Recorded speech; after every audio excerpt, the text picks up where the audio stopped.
May mga gabi na mas tahimik kaysa sa dati, at sa katahimikan na yon, may mga lihim na gustong lumabas, mga lihim ng dugo at ng laman.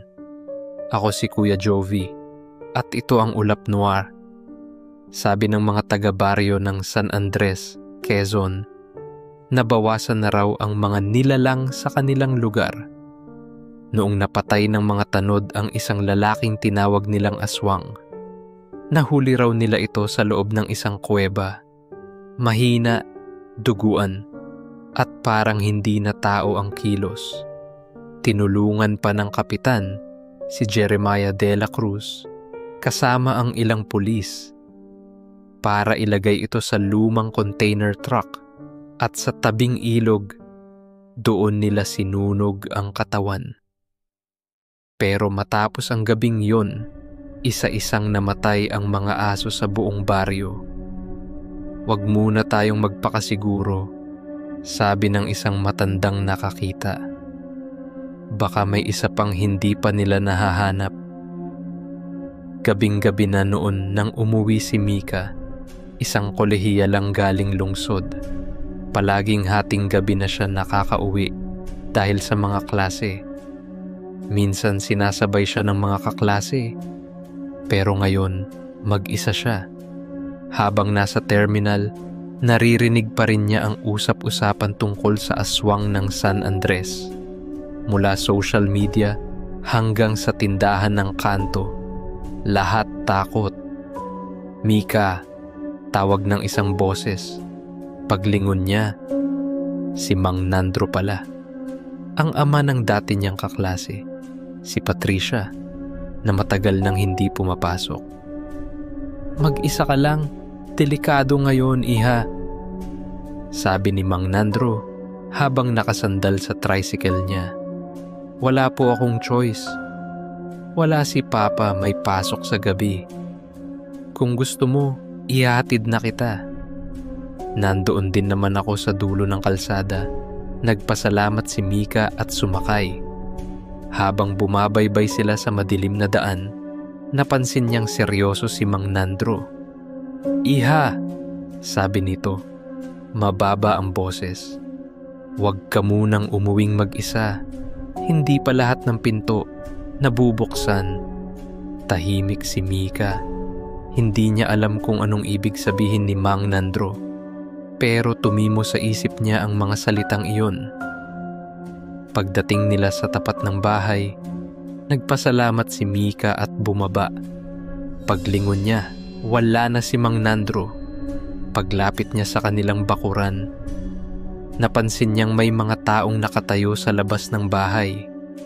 10, marumi, parang galing bundok. Anong meron? Tanong ni Mika. Walang sumagot. Tinitigan lang siya ng mga tao.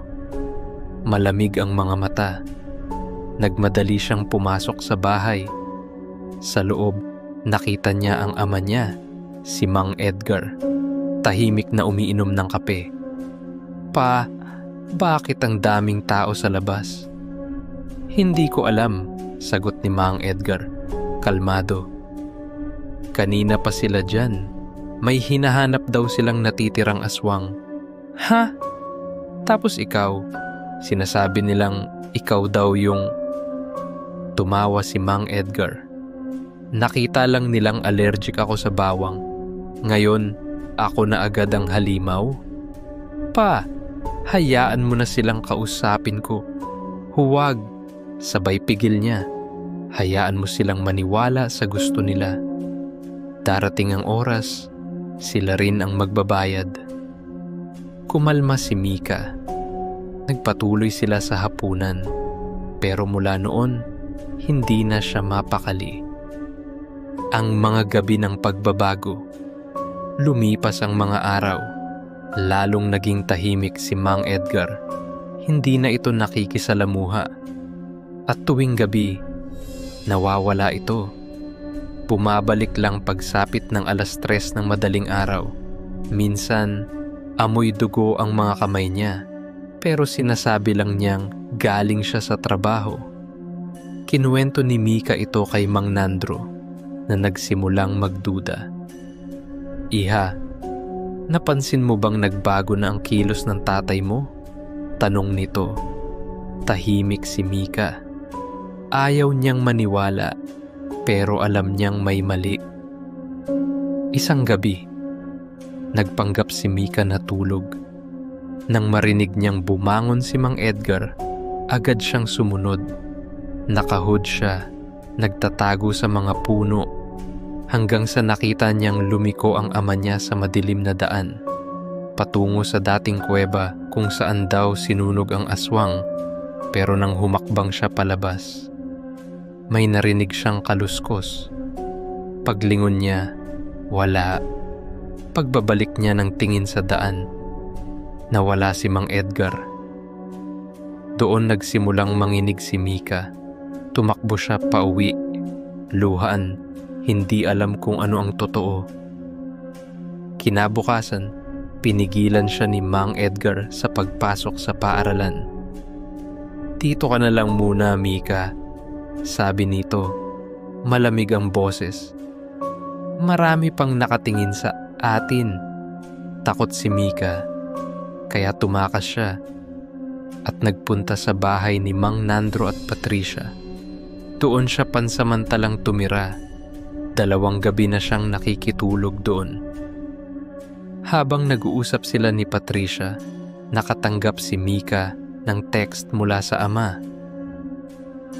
Hindi niya sinagot. Paglaon, tumawag naman si Mang Mando, kaibigan ni Mang Edgar.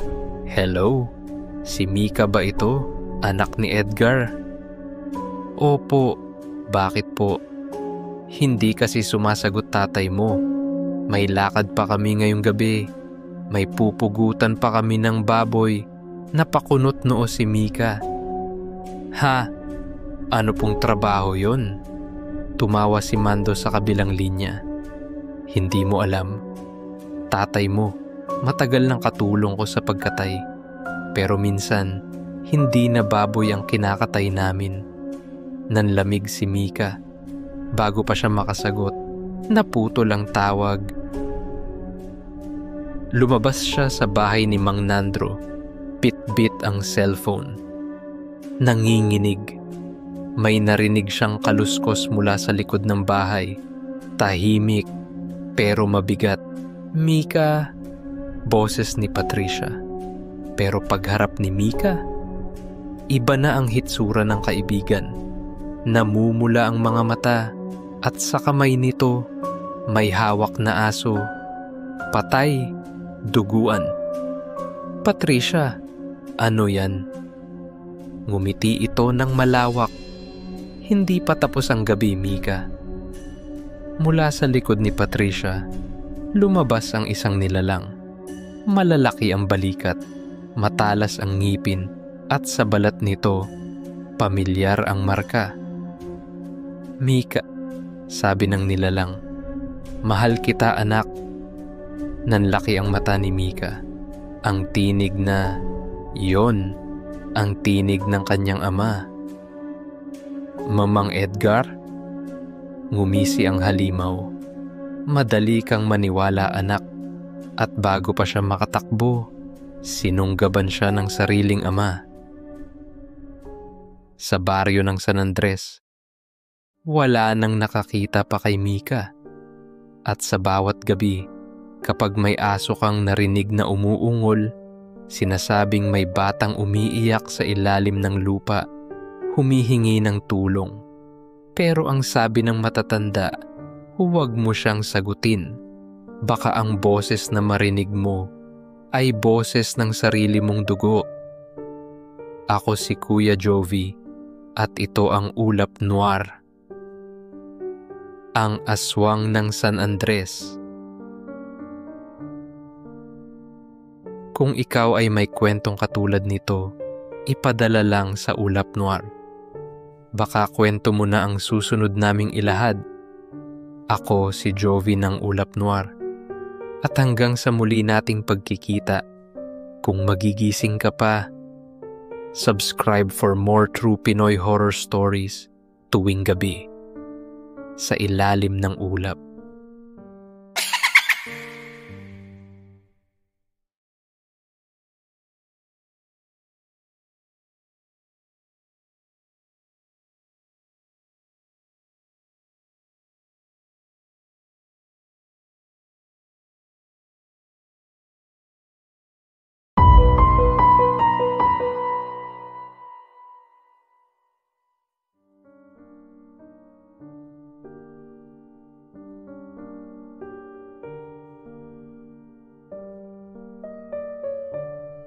May mga lugar sa Pilipinas na parang ayaw tumanda. Mga mukha na parang nananatiling bata kahit lumipas na ang ilang dekada. Ngunit tandaan mo, may kabayaran ang kagandahan. At sa baryo ng San Felipe, natuklasan ni Vito kung gaano kakilabot ang presyong iyon. Sa isang mamahaling fast food restaurant, nakatabi ni Vito ang isang babaeng di niya agad mapaniniwala ang nasa 50 anyos na. Maganda, makinis, at parang estudyante. "Hi, ako nga pala si Rina," pati ng babae, sabay ngiti. "Vito, nice to meet you." Habang kumakain sila sa iisang mesa, napansin ni Vito na tila may kung anong misteryo sa mga mata ni Rina. Napatawa siya nang sabihin ng babae, "May 4 akong anak at 2 na akong apo." Nalaglag halos ang panga ni Vito. "Ha? Apo? Imposible. Wala ka man lang kulubot." Si Rina ngumiti lang. "Huwag mo akong lokohin ha. 53 na ako." Vito ay tumawa at pabirong pinat sa batok. "Naku, baka naman niloko mo lang ako, Rina. Kung lola ka, di sana ako apo mo." Ngunit halata ang pagkapahiya ng babae. Tumayo ito, bit-bit ang tray. "Pasensya ka na, Vito. Hindi kasi ako sanay pinagtatawanan dahil sa edad ko." Tumayo rin si Vito, agad na humabol. "Wait, sorry. Hindi ko sinasadya. Hindi ko gustong bastusin ka. Ang ganda mo kasi." Ngumiti si Rina pero halatang hindi komportable. Lumabas siya ng fast food. Ilang araw ang lumipas. Muling nagkita si Vito at Rina sa parehong lugar. Ngayon, may kasama siyang lalaki at isang batang babae.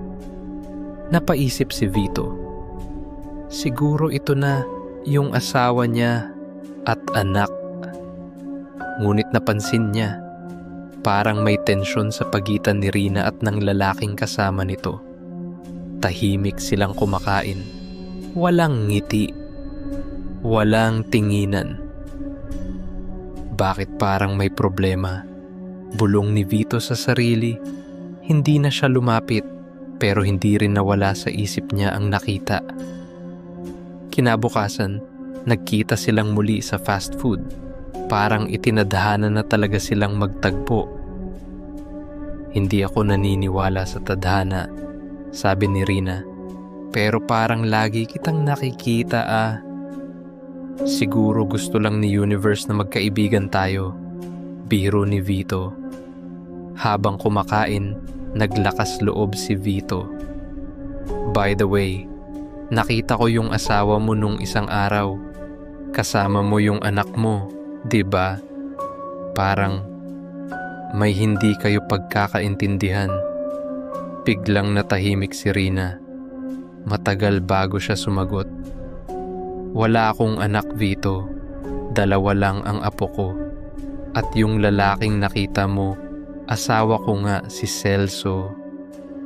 "Pero Rina, parang kaedad mo lang yung mga anak mo. At si Celso, parang bata pa." Napabuntong hininga ang babae. "Si Celso, mas matanda pa sa akin. 61 na siya." Halos mabitawan ni Vito ang kanyang tinidor. 61? Mukhang 30 lang. Tumango si Rina.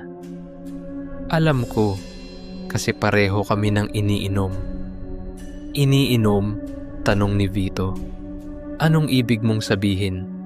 Nag-iba ang tono ni Rina.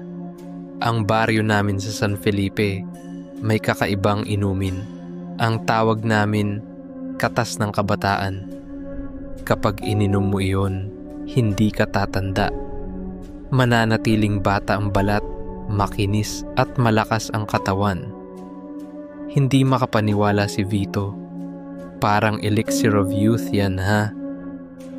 Hindi ito magic, sagot ni Rina. Pero masama ito. Hindi mo alam kung saan nanggagaling ang katas na yan. Napatingin si Rina sa sahig, halatang takot. Vito, tulungan mo akong ipasara ang pabrika ng katas ng kabataan. Nagtaas ng kilay si Vito. Ha? Bakit ko naman sisirain yung nagpapaganda sa inyo? Kung masama, wag mo na lang inumin. Hayaan mo na yung iba. Hindi mo naintindihan, bulong ni Rina. Masama ito, hindi lang para sa kalikasan, kundi para sa tao. Kung gusto mong maintindihan, sumama ka sa akin. Punta tayo sa San Felipe. Ipakikita ko sa'yo kung saan ginagawa ang inumin. Kinabukasan, sumama si Vito.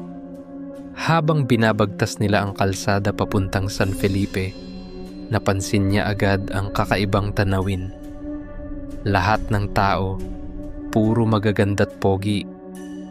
Maging ang mga tindera ng mani, mga tricycle driver, parang artista. Walang mukhang kulubot, walang tanda ng pagtanda. Napakaganda ng bayan, parang perpektong lugar. Dito ginagawa ang katas ng kabataan, sabi ni Rina.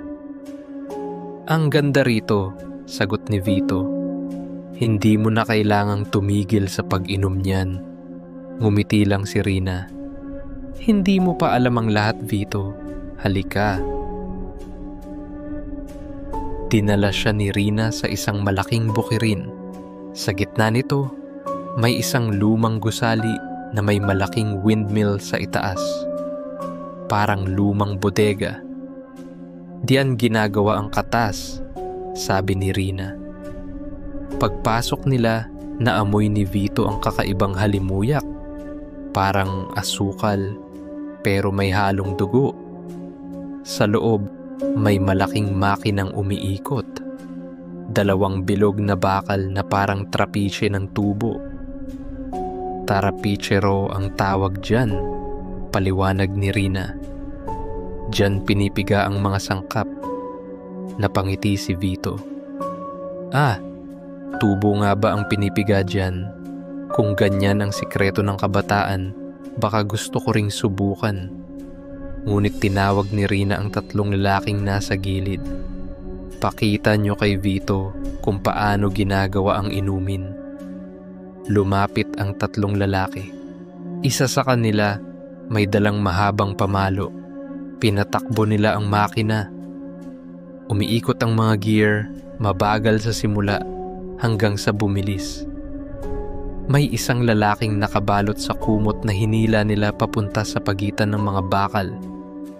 Nang marinig ni Vito ang mga sigaw, "Tulong! Huwag! Ayoko pa!" Biglang nanlamig ang katawan niya. "Rina!" "Ano yan?" sigaw niya. Ngunit bago pa siya makatakbo, tinutukan siya ni Rina ng baril. "Yan ang katas ng kabataan," mahinang sabi ni Rina. "Iyan ang dahilan kung bakit hindi kami tumatanda." Habang pumapasok ang lalaki sa pagitan ng umiikot na bakal, narinig ni Vito ang mga kalansing ng buto, ang tunog ng laman na pinupulbos, at ang pagtulo ng dugo sa mga sisidlan. Ang amoy ng bagong piga, matamis, malagkit, mainit, at sa bawat patak ng dugo may nakasulat na kasalanan. "Yan ang iniinom ni Celso," sabi ni Rina. Yan ang iniinom naming lahat. Hindi na nakagalaw si Vito. Gusto niyang sumigaw, pero parang may malamig na kamay na humahawak sa kanyang lalamunan. Lumapit si Rina, sabay bulong sa tainga niya. Ngayon alam mo na, Vito, ang tunay na sikreto ng kabataan. Ngumiti siya, isang ngiting hindi na inosente. Nagpapalitan ng tingin ang tatlong lalaki. Isa sa kanila ang lumapit sa likod ni Vito, sabay hampas ng matigas na pamalo. Rina, huwag! Iyon ang huling salitang nasambit ni Vito bago siya tuluyang mawalan ng malay. Muling umikot ang makina at sa bawat tunog ng bakal, may isa na namang sigaw na unti-unting nagiging katahimikan. Sa bayan ng San Felipe, walang tumatanda. Lahat ay magaganda, lahat ay bata. Ngunit ang bawat patak ng katas ng kabataan ay dugo ng mga taong naniwala na ang kagandahan ay kaligtasan. Kung sakaling may mag-alok sa iyo ng inumin na kayang ibalik ang iyong kabataan, tandaan mo, baka ang laman ng basong yan ay isang kagaya mo rin. Ito si Kuya Jovi at ito ang Ulap Noir. Hanggang sa susunod na gabi ng lagim. Kung ikaw ay may kwentong katulad nito, ipadala lang sa Ulap Noir. Baka kwento mo na ang susunod naming ilahad. Ako si Jovi ng Ulap Noir. At hanggang sa muli nating pagkikita, kung magigising ka pa, subscribe for more true Pinoy horror stories tuwing gabi sa ilalim ng ulap.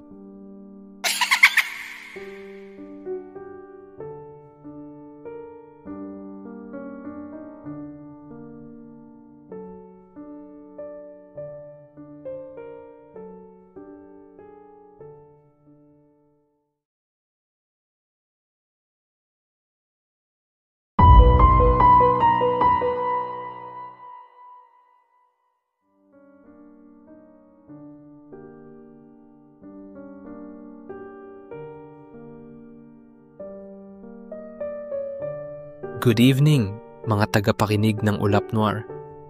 May mga bahay talaga na tila ayaw tumanda. Mga bahay na kahit ilang dekada na ay nananatiling buo dahil may mga bantay na ayaw umalis. Ang kwentong ito ay mula sa isang lalaking nagngangalang Ramon. Isa sa mga nakaranas mismo ng mga kababalaghang nangyari sa lumang bahay ng kanilang angkan. Ang tawag nila doon ay Bahay Matanda. Good day, Kuya Jovi. Ang bahay na ito ay matatagpuan sa San Rafael, isang liblib na baryo sa bayan ng Candaba. Matagal na itong nakatayo. Bago pa man sumiklab ang digmaan, nandoon na ito. Mataas ang bahay. May lumang kisame at sahig na puro langit-ngit. Sa ilalim ay may silong na walang ilaw, madilim at malamig kahit tanghali. Sa itaas ay ang bahay na tinitirhan ng mga kamag-anak namin at sa dingding nito may dalawang larawan ng mga unang may-ari. Mga mukhang tila laging nakamasid kahit saan ka tumingin. At sa bawat gabi, may mga bulong, may mga yabag, may mga tunog na hindi mo maintindihan. Isang hapon, habang naglalaro ako sa bahay ng lola ko malapit sa Bahay Matanda, napatingin ako sa bintana. May nakita akong babaeng nakaputi. Nakatingin sa labas, pero kakaiba. Hindi gumagalaw ang kanyang mga paa. Hindi man lang dumikit sa sahig. Lumilipad siya ng dahan-dahan sa pagitan ng mga silid. Nakatingin lang sa kawalan. Ang damit niya, luma. Parang galing pa sa panahon ng Kastila. Napatigil ako. Nang tumingin siya pabalik, nanginig ang buong katawan ko. Mabilis akong tumakbo papunta sa kwarto ng lola ko. At mula noon, hindi ko na muling tiningnan ang bintanang iyon. Noong mga panahong iyon, may tumirang pamilya sa bahay matanda. Isa sa kanila ay matandang lalaki na kilala lang namin sa pangalang Mang Basilio. Lagi niyang dala ang kanyang baston. Kahit minsan nasa wheelchair siya. Bago siya pumasok ng bahay, palagi muna siyang kumakatok gamit iyon. Malakas. Kaya rinig ng mga kapitbahay. Minsan, napapagalitan kami ng mga tito ko kasi hindi kami makapasok habang siya ang nagbabantay. Pero dumating ang araw na pumanaw si Mang Basilio at umalis ang kanyang pamilya. Akala namin tapos na ang mga kababalaghan. Isang hapon, bumalik kami ng pinsan kong si Julius sa bahay matanda. Pumasok siya pero bigla siyang lumabas at isinara ang pinto. Naiwan ako sa loob at dahil bata pa ako noon, hindi ko kayang buksan. Tahimik. Hangin lang ang naririnig ko hanggang may kumakatok. Parang kahoy sa kahoy. Parang baston. Tumakbo ako sa pinto. Sinisigaw ko ang pangalan ni Julius pero walang sumasagot. Sunod ay may narinig akong ungol sa labas. Parang matandang may ubo. May halong paghingal. Sa takot, nagtago ako sa loob ng kwarto. Niyakap ko ang sarili ko sa sulok hanggang sa marinig kong bumukas ang gate. Nang silipin ko sa bintana, nandun si Julius, kakarating lang, nakangiti, kumaway pa. Paglabas ko, agad kong tinanong, "Ikaw ba ang kumakatok kanina?" Ngumiti lang siya. "Ha? Kakauwi ko lang. Bakit? Nanlamig ako." Sabi niya, narinig daw nila sa labas ang tunog ng kumakatok na kahoy. At sabi ng matatanda, iyon daw ang tunog na maririnig tuwing may bumabalik sa bahay matanda. Lumipas ang mga taon, hanggang sa nanay ko naman ang nakaranas, si Aling Nida. Isang tanghali, nag-aabang siya sa labas dahil alam niyang aalis ang kanyang mga tiyuhin. Habang nag-aantay, may narinig siyang mga boses sa loob. Malalakas, parang may pagtatalo. Akala niya bumalik na ang mga tiyuhin. Binuksan niya ang pinto at sa sandaling iyon, tumahimik ang buong bahay. Walang tao, walang kahit anong tunog, ni isang boses na wala. Ang tanging narinig niya, ang paghinga niya sa takot. Isa pang tiyuhin ko, si Tio Ben, mahilig mag-drawing noon. Doon pa niya ginagawa sa bahay matanda kasi tahimik. Gabi-gabi siyang tumatambay doon. Hanggang isang gabi, habang nagdo-drawing, may napansin siyang batang nakatayo sa labas. "Hoy, sino ka?" sabi niya. Hindi sumagot ang bata. Nakatitig lang. Nang lalapitan niya, bigla itong tumakbo. Pero bago tumakbo, nang magtama ang mata nila, napansin niyang kamukhang-kamukha ito ng kapatid niya. Kinilabutan siya. Dali-dali siyang umuwi. Pagdating niya sa bahay, nandoon ang kapatid niya, nanunood ng TV. Hindi lumabas buong gabi. Isa pang gabi, ang tiya ko namang si Ate Loring ang nakakita. Habang nagbabantay sa bahay, may naramdaman siyang kakaiba. Nang sumilip siya sa bintana, may lalaking matangkad sa labas. Mapulang-mapula ang mga mata. Tinititigan siya. Napaatras siya, tumakbo sa kwarto, at doon umiyak habang nagtatakip ng kumot. Pagdating ng mga kasamahan niya, wala na ang lalaki. Pero sa paligid ng bahay, naamoy nila ang asukal na sinusunog at usok na amoy kandila. Kahit ang mga kapitbahay, May mga kwento rin. Sabi nila, tuwing hating gabi, may mga anino daw sa mga bintana. Minsan, may kumakatok sa gate.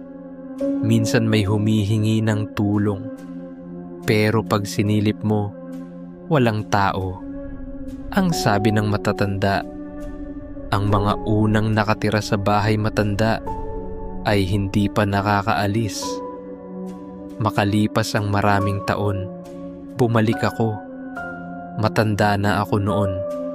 Gusto ko lang sanang silipin muli ang bahay ng aking kabataan. Tahimik pa rin, madilim pa rin ang silong.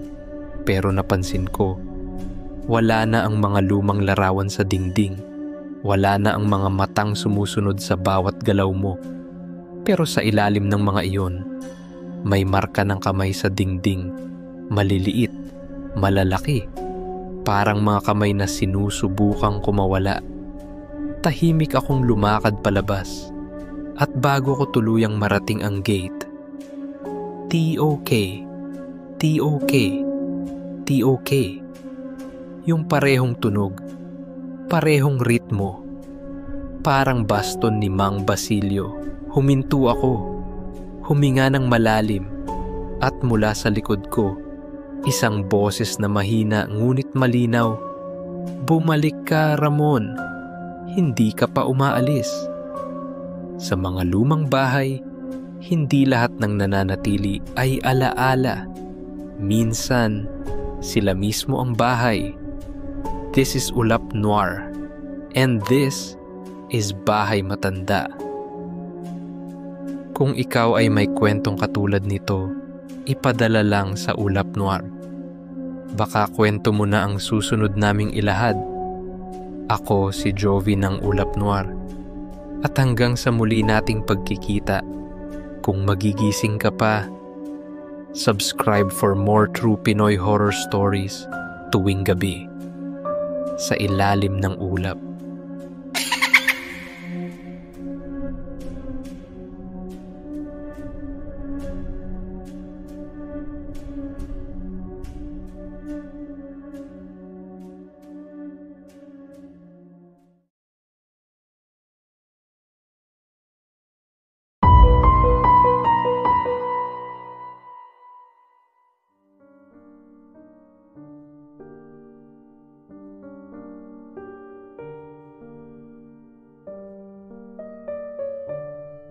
May mga simbahan sa Pilipinas na kahit ilang dekada na ang lumipas, tila hindi pa rin lubos na nililisan ng dilim. Simbahang nagiging saksi sa mga kasalanang hindi kailanman pinatawad ng langit.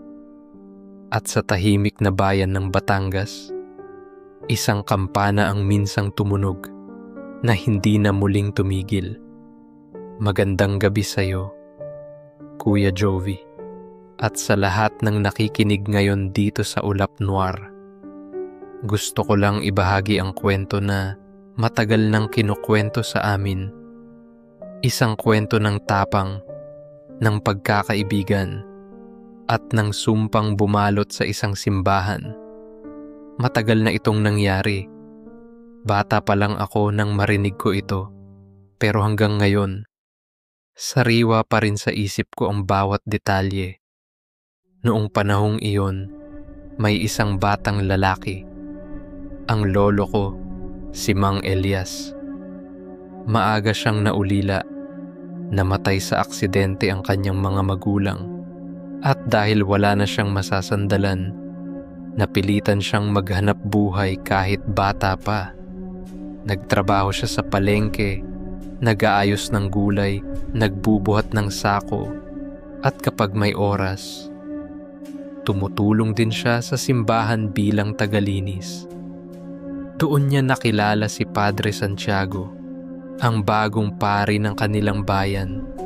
Mabait si Padre. Madalas siyang bigyan ng pagkain at tinutulungan siya parang sariling anak. At doon din niya nakilala si Lucas, isa sa mga bagong tumutulong sa simbahan. Tahimik ito at tila maalap. Marami ang umiiwas sa kanya, dahil sa kakaibang itsura.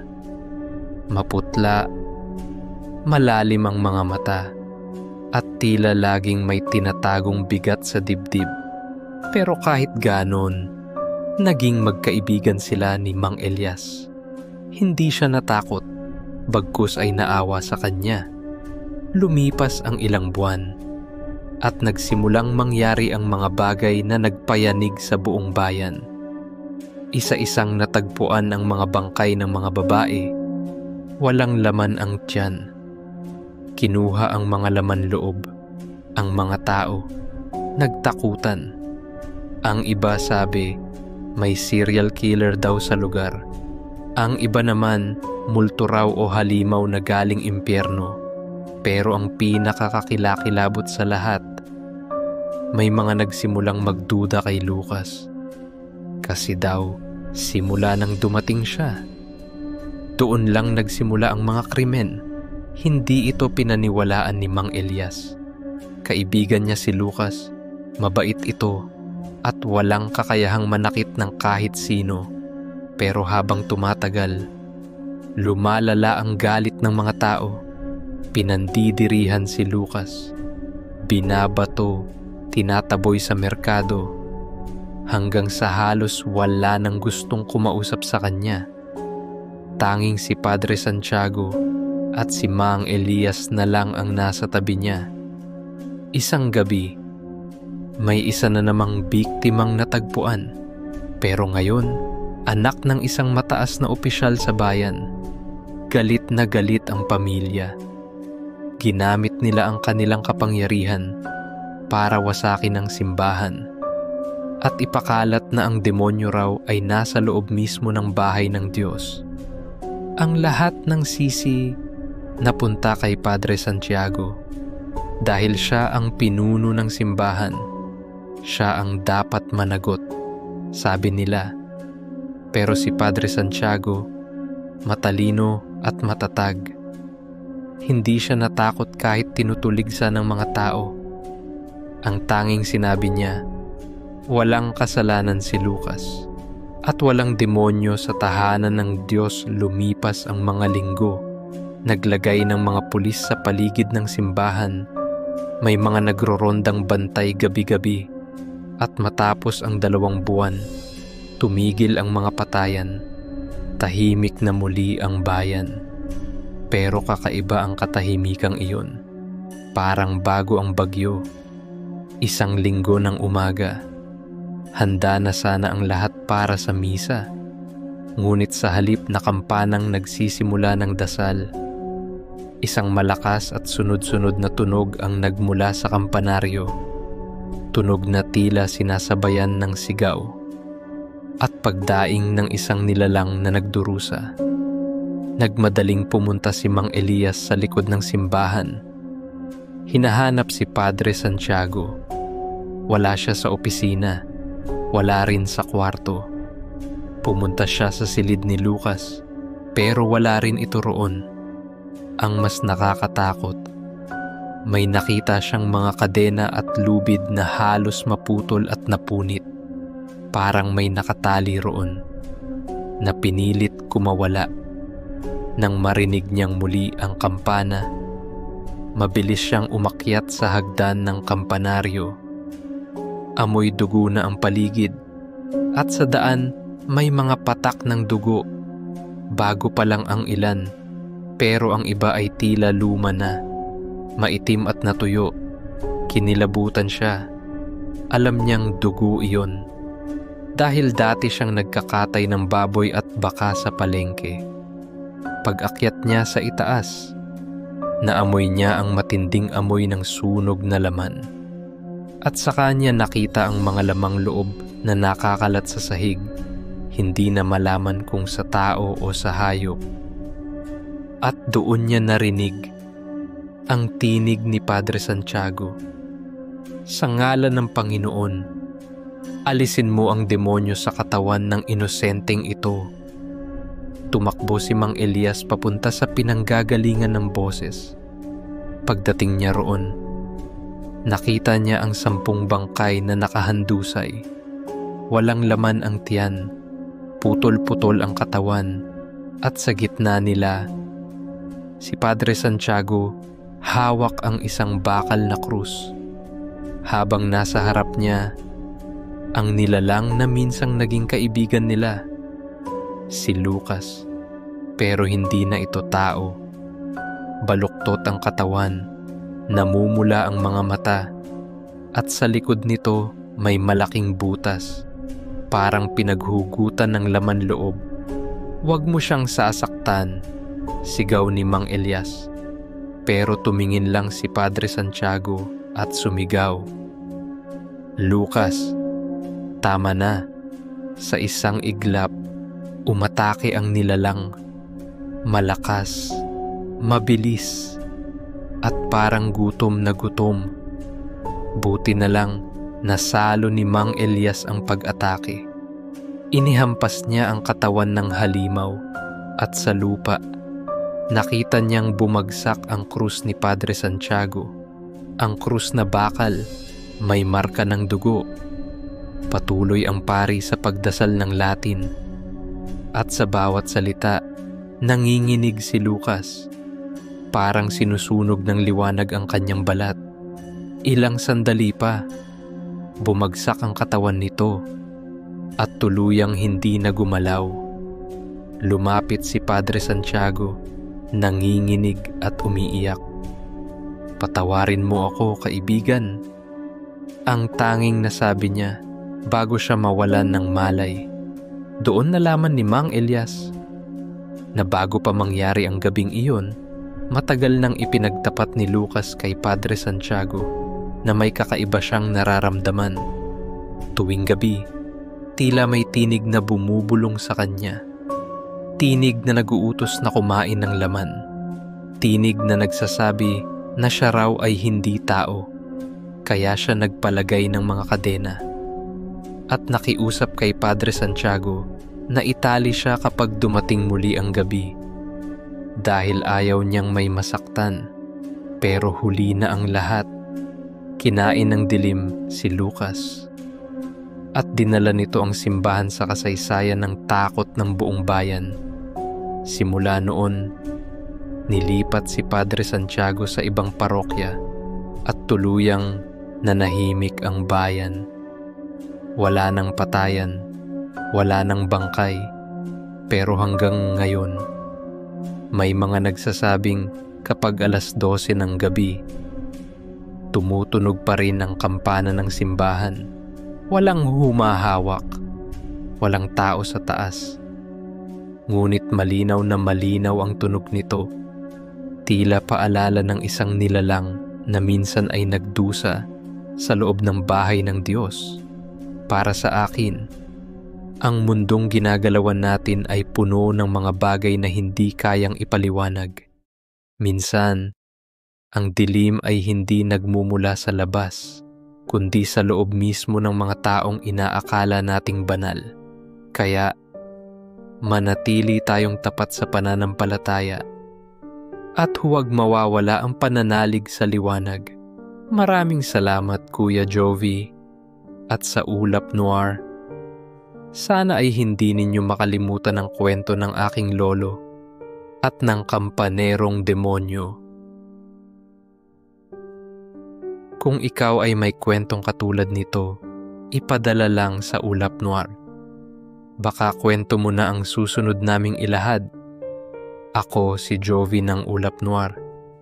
At hanggang sa muli nating pagkikita, kung magigising ka pa, subscribe for more true Pinoy horror stories tuwing gabi sa ilalim ng ulap.